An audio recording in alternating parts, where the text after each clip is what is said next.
Something strange is going on. Another member of the Russian elite has been found dead. Reports suggest that he fell out of a window, Poisoned with mushrooms. died of heart failure. Died of carbon monoxide poisoning. How clumsy are they? Dozens of Russian oligarchs and politically motivated millionaires have died in the space of 3 years. Most of them in suspicious circumstances. Many have hidden links to the Kremlin. This is Sad Oligarch Season 2, an ongoing investigation into these recently dead Russian power brokers. Sad Oligarch is created by me, Jake Hanrahan, and my Ukrainian colleague, Sergei Slipchenko. This is a H11 Studio and Cool Zone Media production.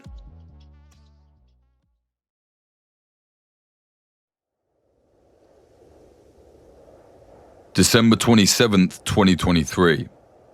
It's a freezing cold day in Tobolsk, an ancient city in the east of Russia.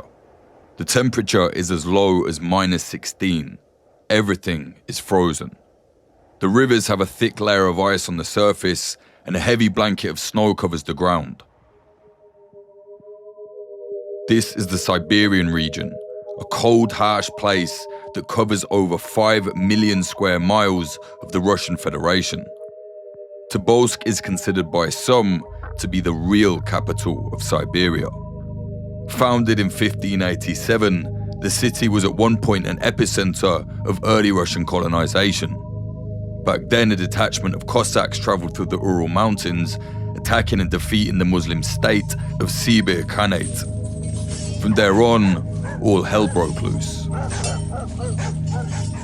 In the modern era though, Tobolsk is a peaceful, if not isolated place. For miles around, when the weather's better, there are green hills as far as the eye can see. But today, the frost is heavy. The ground is white with snow, and the roads are thick with traffic-stained slush.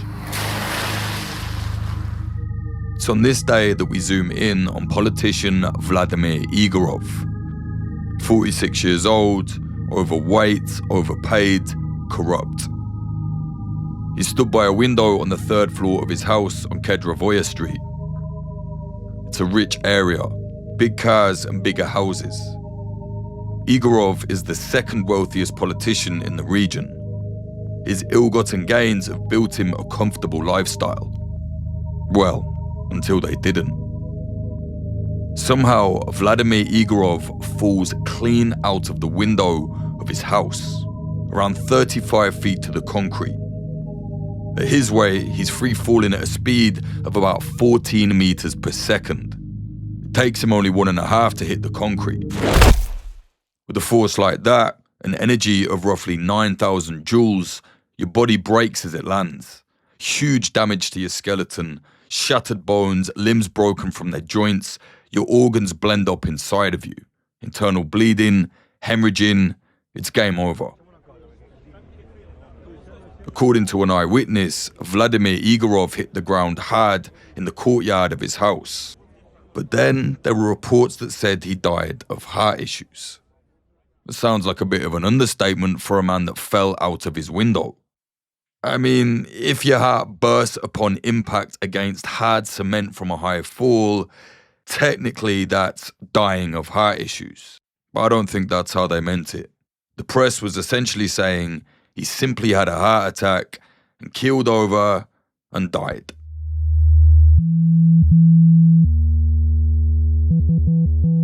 To add to the confusion, Russian newspaper Kommersant was first to report on Igorov's demise. They said there was, quote, no external signs of criminal death. This was relayed to them verbatim by the Investigative Committee for the Tyumen region, part of a government agency that explores serious crimes. Not only is that a pretty suspect sentence to come out with whilst the body is still warm, it's also a very hasty conclusion. Both Kommersant themselves and state media TASS News reported that investigators were still establishing the cause of Igorov's death when this quote was provided. Tobolsk City Council then published an obituary saying Igorov died due to, quote, a result of an accident.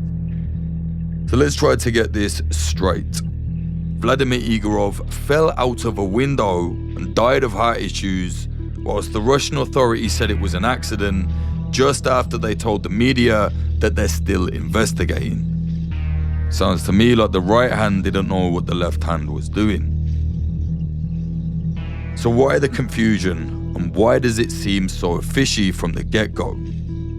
Well, in the words of the 17th century Sufi poet Rumi, greed makes a man easy prey for death. Vladimir Igorov was a very greedy man.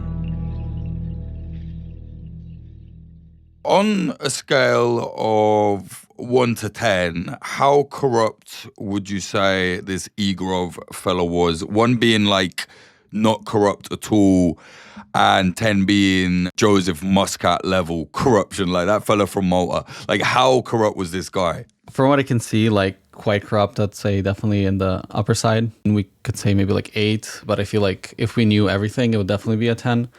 That's journalist Sergei Slipchenko, my partner on this project. You remember him from the first season. Together we've once again been working away, researching these strange deaths of the Russian elite.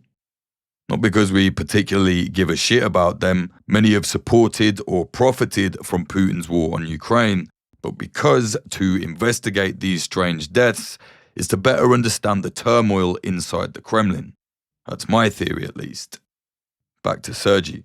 You know, when I was initially looking into him, it was like, oh, he passed away. And they're like, if you remember, in 2016, he was charged for essentially not charging businessmen for the lands. You know, like they're like renting like space. I don't know exactly what it was, whether it was like farmland or actual like industrial space or something like that. But essentially, he wasn't charging people for the rent. Like he wasn't collecting it. He was working for the city of Tobolsk, and he's working as the head of the committee for, I believe it translates to like land rights and forestry. So essentially kind of overlooking the city's lands, forests, and part of his job was, you know, collecting rent. People are supposed to pay him for using the land. And what he was found guilty of was negligence of essentially not collecting rent from several businessmen, allegedly his friends, right? So they can run their business. They don't have to pay him. I mean, the thing is, it's like officially he didn't collect it at all, and that's the city lost it. If I had to guess, I would think he collected it. He just didn't put it into the city's budget kind of thing, right? Which it was supposed to. And these articles, the ones that like came out around his death, they just mentioned like his sentencing, which was 1.6 million rubles, which I looked up in 2016. That was about $20,000, like American, 20,000 USD. But I actually found an article from the time when this was kind of happening, like in 2014 is when he was accused of this by deputies of Tobolsk City Duma. So essentially like local politicians. They sent a letter to the regional prosecutor, and they actually claimed he stole 44 million rubles. They said that like he caused 44 million in damages to the city budget, which I, again, kind of converted at the time. That was 1.25 million USD. So what they kind of alleged was a lot higher than what he was charged for, which, you know, could be depending on the city. Like the city decided, okay, we can only prove that 1.6 million rubles was the crime, whereas in reality it was much higher, and that's what those guys alleged. Like that article that I was reading kind of paints a picture of what kind of person Igorov was, because in addition to the latter like claiming that he did this, I guess you can say embezzlement, right, fraud. They were also those two deputies that reported him. They actually reached out to the regional like head of, I think it's investigative committee, essentially a regional, like, I guess you could say FBI kind of comparative. They oversee the region's security. They're mostly involved in like economic crimes and criminal crimes. Prosecution on a federal level, they're in charge. And they reached out to them saying that they were concerned about threats from Igorov. According to them, he would talk kind of openly, like they should be killed and buried. That's a quote that they gave to a newspaper, so... The reports on this don't have much information. In Russia, the press isn't free, and reporting on government corruption is a bad idea for a journalist's career. On the 2025 Press Freedom Index, Russia was ranked 171 out of 180, the latter being the worst. All independent Russian news channels are banned. If you try to criticize the state, you might end up in serious trouble. Still, we've deduced that Vladimir Igorov was up to one of two things in regards to what he was caught and charged for. One, he was allowing his friends and associates to use state-owned land for free, abusing his position to likely court favour with other wealthy individuals.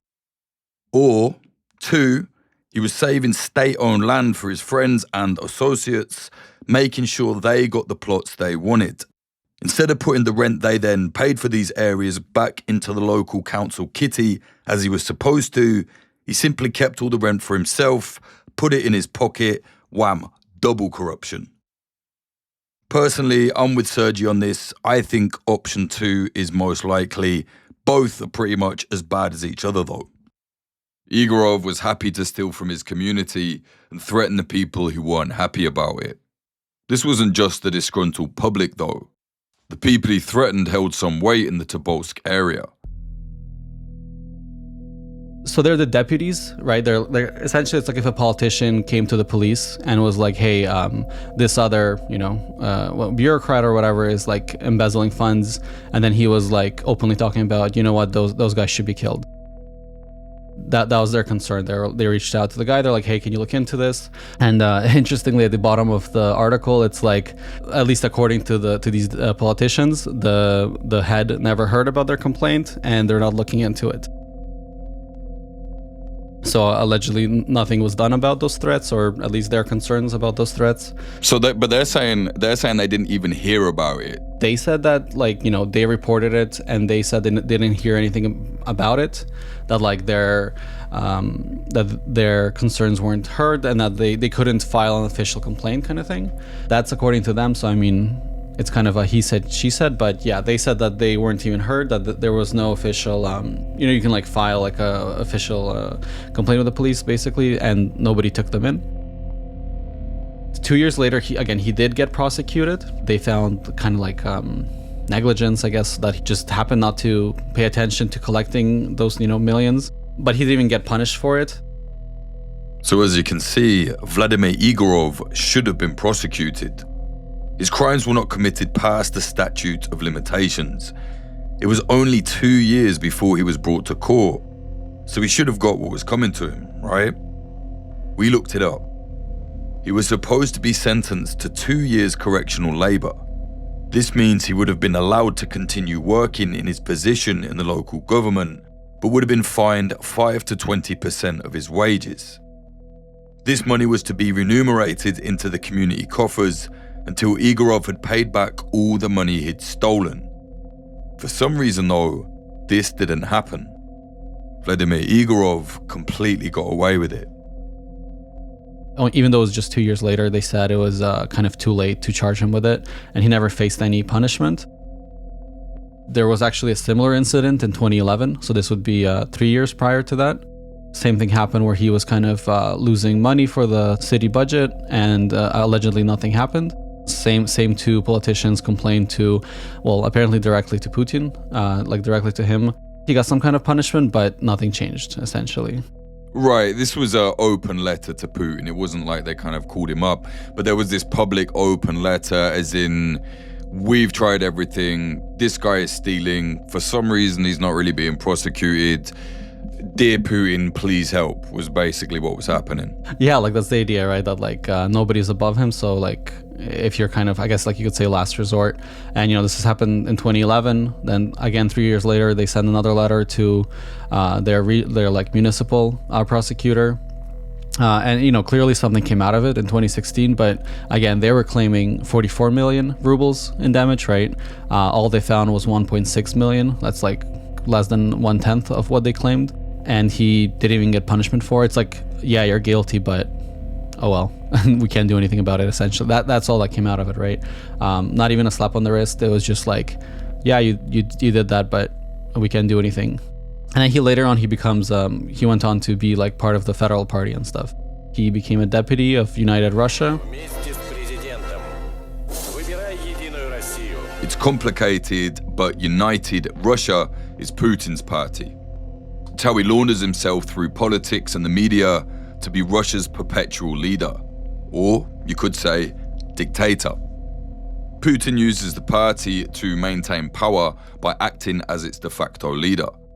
He actually ran as an independent in the last election, but it's all smoke and mirrors. It simply allowed him to keep power no matter what, whilst trying to present the voting system as democratic and open. It's anything but.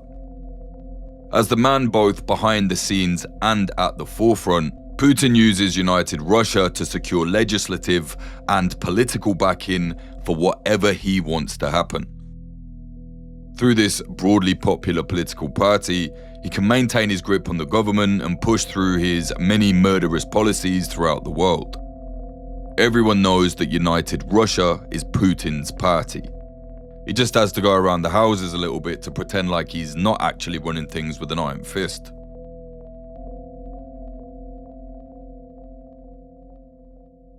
So Igorov himself was a staunch supporter of Putin's United Russia.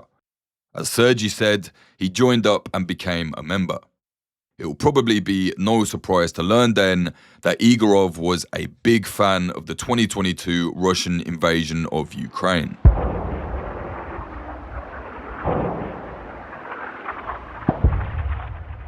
A war that has taken the lives of over 13,000 civilians, almost 800 of them being children. More than 46,000 Ukrainian military have been killed in that time, and 500,000 wounded.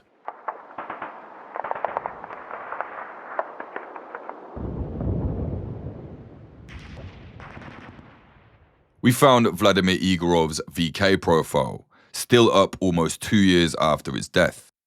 VK is essentially just Russian Facebook. Here's an idea of the sort of thing Igorov would post up there. In the context of a 2023 Russian Victory Day post, he writes, quote, "Dear Tobolsk residents, our dear veterans, the memory of World War II unites us today and makes us invincible in the face of many new challenges. Won by older generations, victory still inspires us to new achievements, strengthens our spirit, helps us overcome difficulties and move forward. Our fathers, grandfathers, and great-grandfathers defended our motherland. Now it is our turn to stand as a wall for our country, to protect our honest historic memory. Even today, every Russian is bitter to hear and see attempts to rewrite history, to take away the conquered peace and freedom for humanity from our people." End quote. Igorov also posted about his family who were training in the Russian military in preparation for a deployment to Ukraine to help with the invasion. In 2022, Igorov posted up several pictures with said family with this caption, quote, "Today a significant event happened in our family. Having served his military service in the ranks of the Russian armed forces, our son, nephew, grandson and brother Yuri Igorov was demobilized by the Federation. My older brother and I decided to meet him at the checkpoint of the military unit. We thank his commanders and officers for creating decent and comfortable conditions for his service." End quote. Now, whilst Igorov loved the war, as in he was proud that his country invaded Ukraine, he didn't quite want his family to actually serve in it. Not properly, anyway. As is with any rich, corrupt politician, whether it be Russia, England, or America, it's never their kids who actually end up on the front lines. Not really. Igorov posed as a man of the people, but actually he was a thieving glutton. Looking back on Vladimir Igorov's life, we can already see a picture building up, that which consists of the local, archetypal, corrupted magnate that lives the good life. That's Victor Mihail. He's a researcher on my team who's been working with us on this season of Sad OLIGARCH. Victor's been looking into Igorov's lavish lifestyle and how it allowed him to circumvent the laws that normal people have to stick to. Just as a quick reminder here, this is not just a Russian thing, it's a politician thing. So what kind of flashy stuff was Igorov up to? Meeting with influential people, partying, eating only the good stuff, circumventing even pandemic restrictions to make insane megalomaniac celebrations. all while constantly hitting news headlines and while successfully bypassing the law and his conviction for unauthorized selling of land. This kind of lifestyle also has benefits for the people who are in your circle or around you or in your family. And one such an example can be illustrated by an event which happened on 28 November 2022, when one of his nephews, Yuri Egorov, was released as demobilized from his mandatory service in the Russian army. On 28 November being when Russia's invasion of Ukraine was still in full swing, it was the first year. One can guess that the son of a local baron will have much trouble in such an environment, and he will have guessed right, since that's exactly what happened. He hasn't been deployed or signing a contract to go in an active combat zone, but as per the words of Vladimir Egorov himself on his VKontakte page, he had more than decent and even more comfortable conditions in the army. So Egorov's nephew, who he wrote the glowing VK post about, how proud he is, how he served the country, actually did fuck all. He basically went in for some kushti training just to say he took part. Obviously, it was mandatory military service, but not the same kind of military service that your average person has. This was, again, facilitated by Egorov's connections that he'd built over the years, compiling his empire of dirt. We found out that Egorov was also part of a so-called entrepreneur group named Opera Rossi. This group is tied to the invasion of Ukraine, providing economic and rehabilitation courses to Russian military. Perhaps these connections are how he got his family through what is essentially live-action role-playing the war. Looking at the profiles that commented on the post when Vladimir Egorov celebrated the demobilization of his nephew, I also found the people who gave such comments. These comments consisting of also parents who had their sons serve in the same way. And by checking the profiles, you can see that they are by no means ordinary people. They are either lawyers, economists, even civilian plane pilots, who comment that their sons also served and they are already home, and putting a lot of laughing emojis. And some people just say that they served nearby and that there were no problems and so on, that it was very comfortable. To me at least, it seems like a nest of people who have it very good in life, and they even, use their influence to just send their sons to mandatory military service. Just more like a symbolic approach, because they will not be treated the same way as a regular conscript. So this service is really symbolic. All this should give you an idea of what kind of man Vladimir Egorov was. This was a politician who stole from his own people, got fat off the theft, and then acted like a member of the mafia. Remember, he was telling anyone who'd listen that he wants the people who discovered his corruption to be murdered and buried in a shallow grave. Along with other rich folks in the region, his family was sent to what is basically a simulation of mandatory military service. You can start to see how many people might have been sick of him.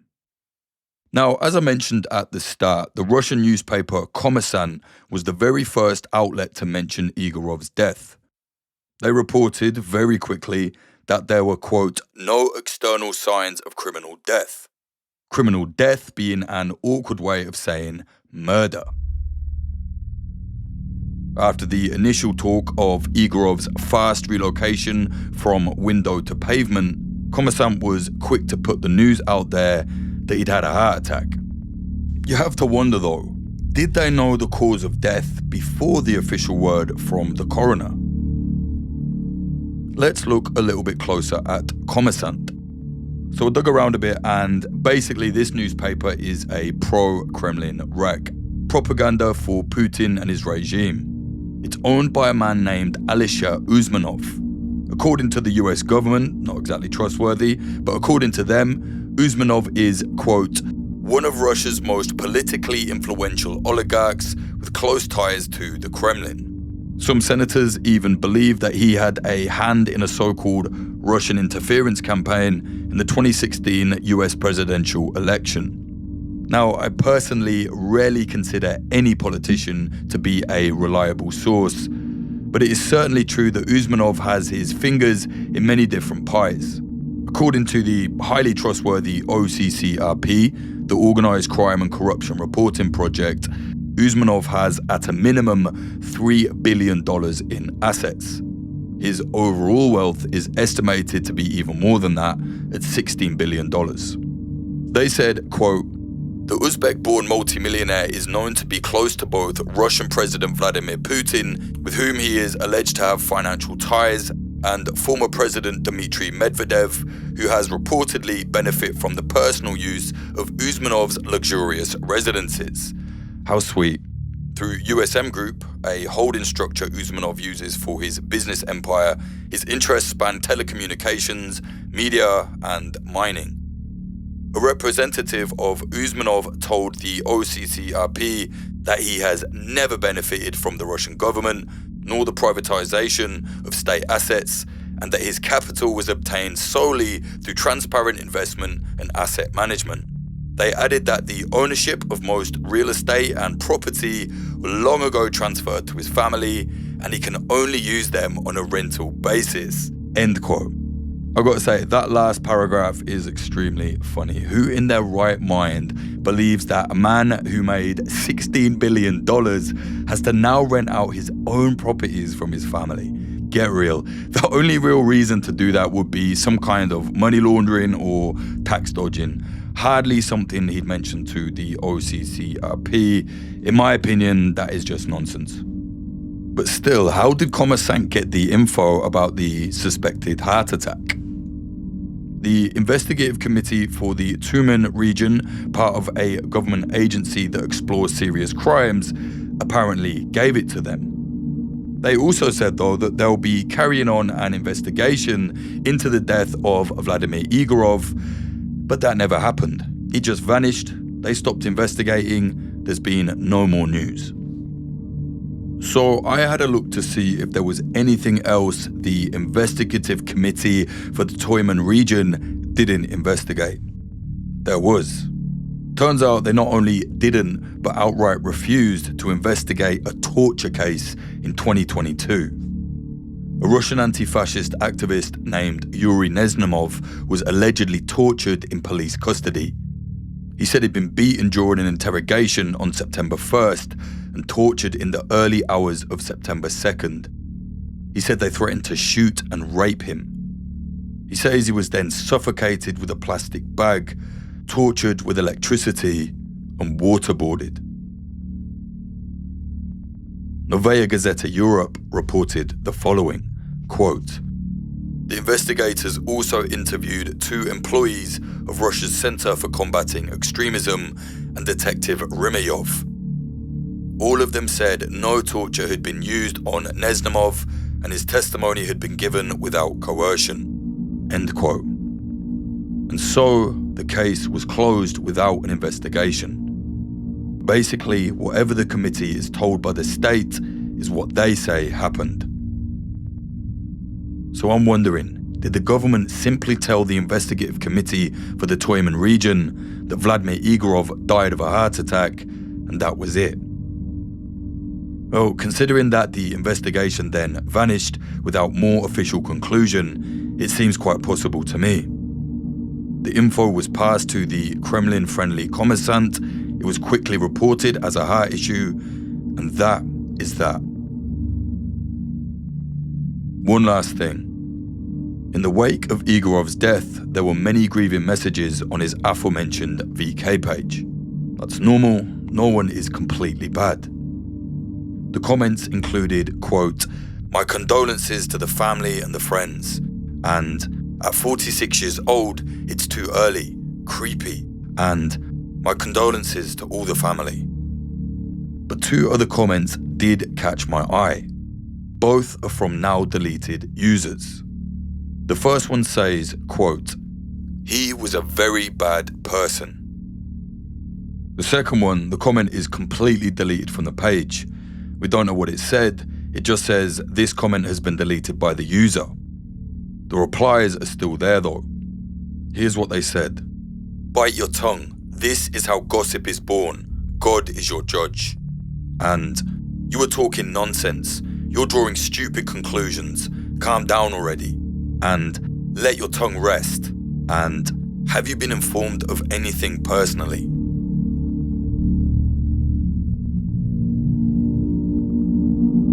All in all, I think it's safe to say this is another extremely suspicious death of a wealthy Russian politician connected to the Kremlin.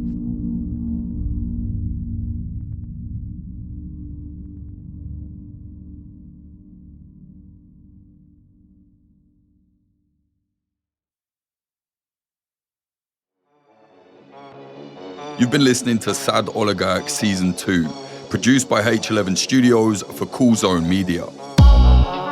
Writing, editing, producing, concept and recording by myself, Jake Hanrahan.